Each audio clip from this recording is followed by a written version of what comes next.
are they going? They mentioned a mage and... a name?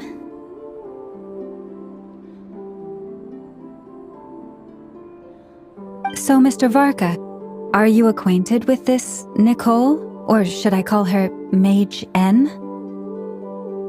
Not really. We've never met, though she has come up in conversation.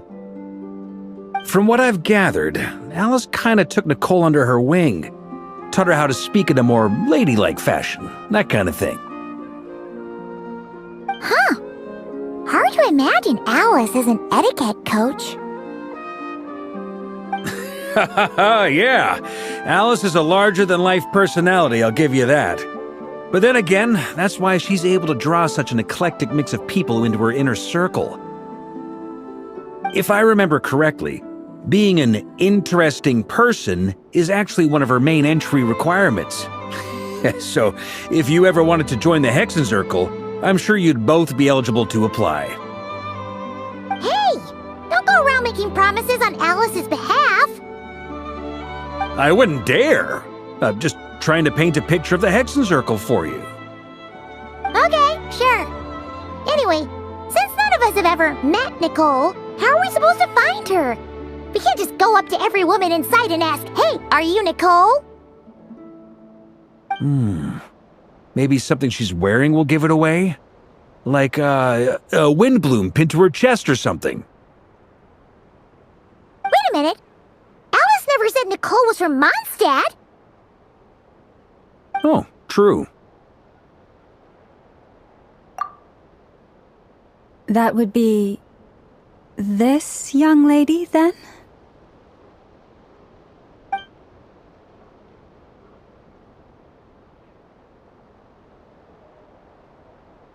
Hey there! Sorry to disturb you, but... are you Miss Nicole? Varka, Knight of Boreas of the Knights of Favonius. Alice might have mentioned me before. Mm-mm. Have we got the wrong person? Sorry. Well, this is awkward.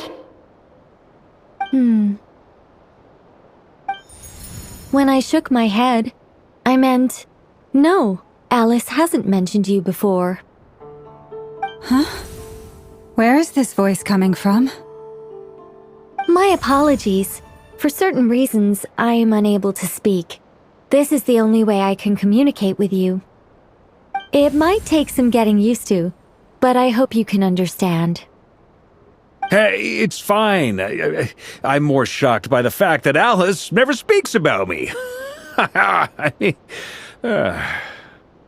As for you two, we have crossed paths twice before, but it is nonetheless a pleasure to finally meet you. It's really you! Thanks for all your guidance in the past! You're quite welcome. This time, things are different. We have reached the unwritten pages of the story. You might say that we stand at the crossroads of fate. Now then, allow me to formally introduce myself. My name is...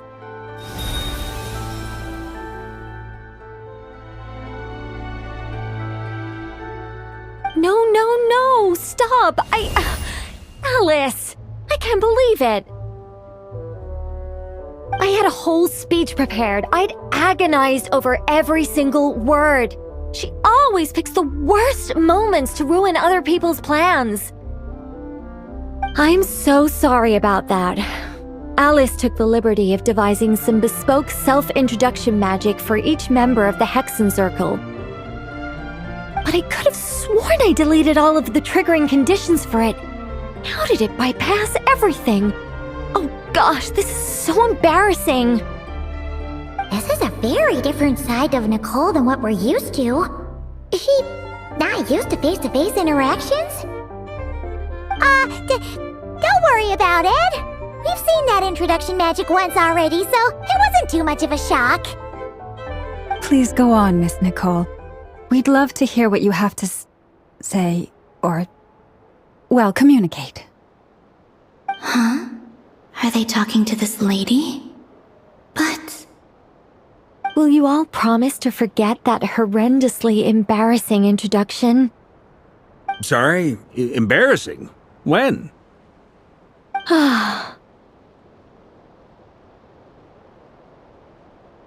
Yes, my name is Nicole, and I am one of a very few angels who have retained both their preferred form and their power. The Traveler and Paimon should be no strangers to this concept. There is another of our kind in Natlan. They call her the Lord of the Night.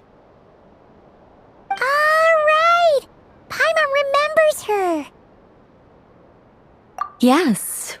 Well, I have retained more of my power than she. It's because I don't have a long-term duty to fulfill. To be more specific... no. We'll be here all day if I get into the specifics. Moving on. If I'm not mistaken, you are here because you wish to learn how one might reach the moon beyond the sky. That's right. Is that something you can give us any guidance on? Yes, I do know a way. It began with the Hyperboreans, who lived after the War of Funerary Flame. Blank looks. Maybe I should start with the background of the war. Or maybe not. It shouldn't be an issue. I'll fill in the gaps for you when we have more time. Anyway, after that war ended, the three moons retreated to beyond the false sky. The Hyperboreans were humans I once aided. They accepted the civilization and creations bestowed upon them by the angels.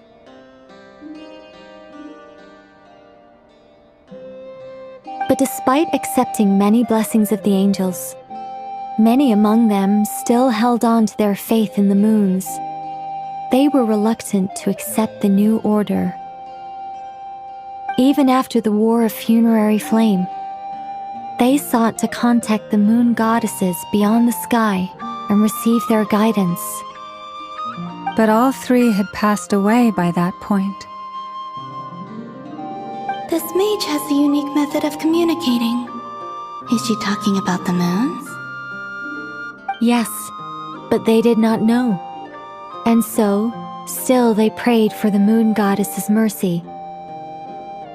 After building titanic structures that consumed vast amounts of Kuvaki, at last they glimpsed the moons and heard their voices. But of course, they were gravely disappointed, for it was then that they realized the three moon goddesses were dead. Oh, that's such a sad story. It is. Humanity was in a very sorry state at that time. The angels who had once aided them were gone, and the War of Funerary Flames had left them homeless and destitute. Just a second, I gotta ask. How relevant is all this history to the task at hand? Well, I mean, it's... Okay, it seems we've drifted into irrelevant narrative waters. It's been a while since I've had the chance to speak inside someone's head. As soon as I got started, I lost control and the words just flowed out like a waterfall. What I'm trying to say is... Right, yes, that's it. The relevant part is the ritual created by the Hyperboreans. The fact that they bypassed the false sky and saw the true moons implies that they successfully built a connection between Tevat and the outside world.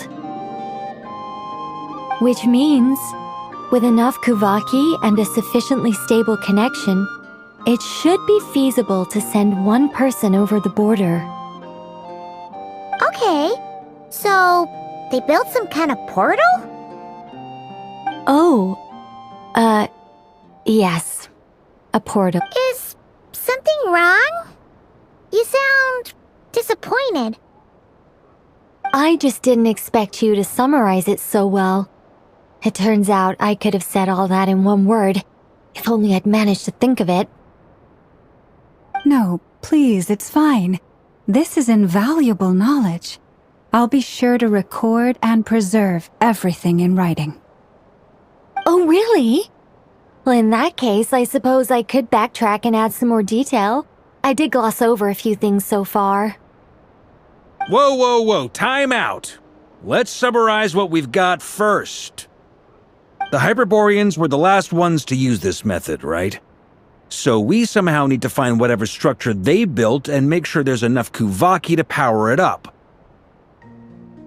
Luckily, we have the moon marrow of both the eternal and iridescent moons, so we're all good for Kuvaki. Which means the key issue we need to focus on is finding the place. Am I right so far? Yes. Although I expect the structure is long gone by now. That said, what if we could take advantage of the phantoms to travel back to a time when it still existed? Well, travel back isn't quite accurate. It's more like we'd be creating a handshake between 2 points in space-time. We wouldn't even have to pick a time when it still existed. It could just be a time when it still appeared in phantom form via projection, or we could project our own phantoms, fold them together, and...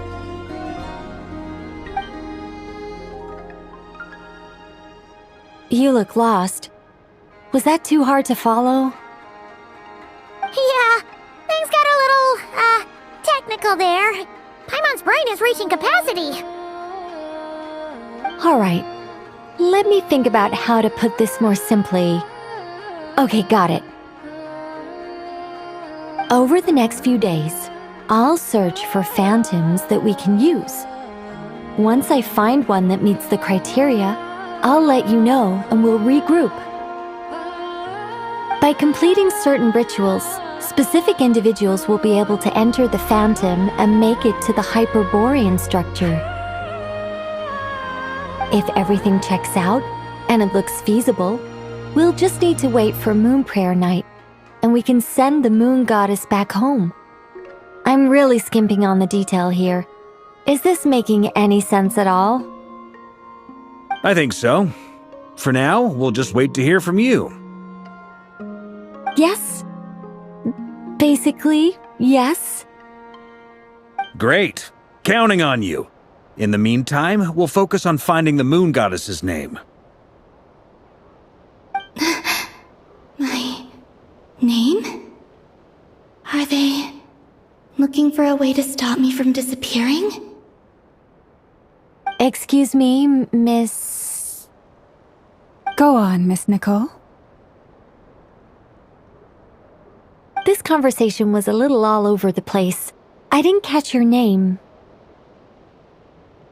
I am Lauma, of the Frost Moon Scions. Ah, I did wonder. I noticed that you listened very intently when I spoke about Hyperborea and the moon's history.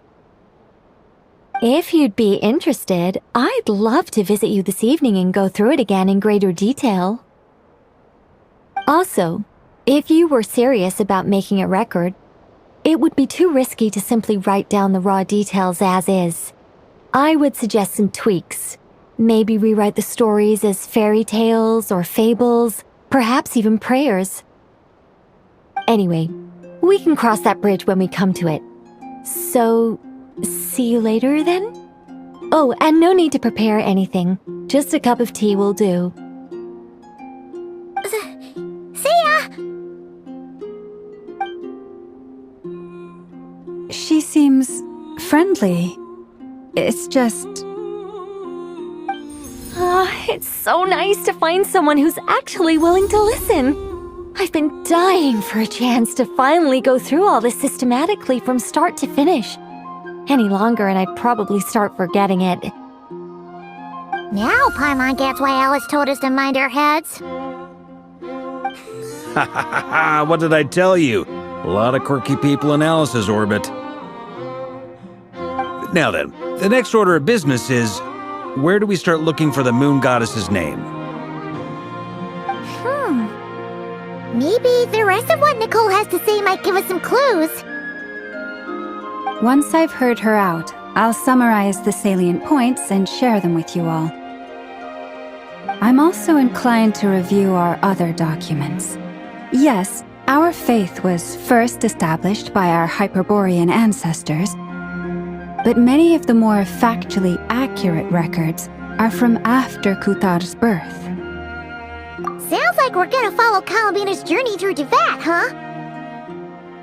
In that case, we'll start by heading to the Frostmoon Enclave. Sounds like a plan. Take this with you. I'll see about getting in touch with the Fatui. It'll probably just be Arlecchino and Sandroni again. They're the only ones who would want to help. Thank you, Mr. Varka. Don't mention it. Honestly, I'm more comfortable dealing with the Fatui than prying into the details of a young lady's childhood. Catch you later. I should follow them, just in case there's some way that I can help.